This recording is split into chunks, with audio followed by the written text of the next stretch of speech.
แถวชนบทของจังหวัดสุรินทร์เราเนาะชมฝูงวัวฝูงควายอีกแล้วเพื่อนชมรถอัดฟางด้วยรถขนฟางด้วยแต่อยู่ไกลเนาะมองไม่เห็นหรือเปล่า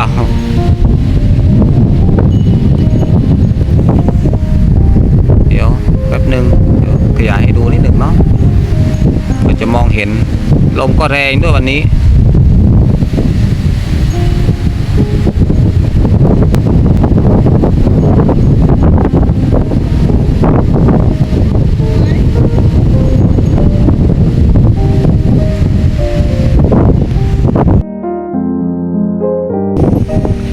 ฝั่งหนึ่งของถนนเพื่อนอีกฝั่งหนึ่งของถนนก็มีว่าทุ่งนาตรงนี้มีจะมีเป็นพันไร่เลยเนาะช่วงนี้ก็รถขนฟางเยอะก็เยอะเลยช่วงหน้าหนาวช่วงเกี่ยวข้าวเสร็จเนาะ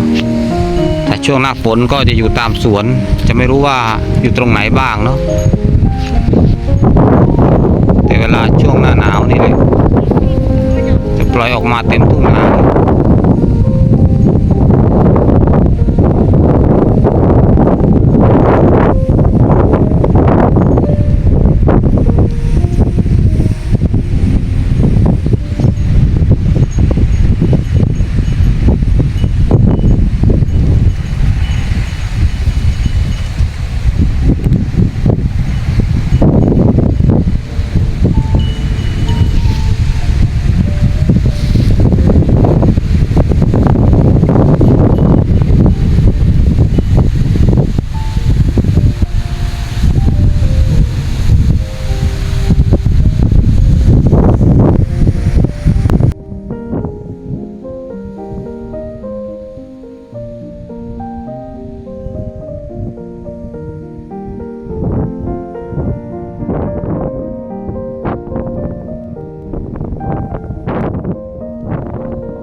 บรรยากาศทุ่งนาไปเรื่อยๆเนาะ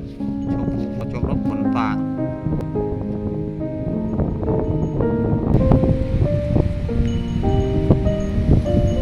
วันนี้ถือเราออกมาไม่เสียเที่ยวเพื่อนได้เห็นหลายอย่างเนาะได้เห็นฝูงวัวฝูงควายเยอะด้วยวันนี้ขนฟางก็เยอะด้วย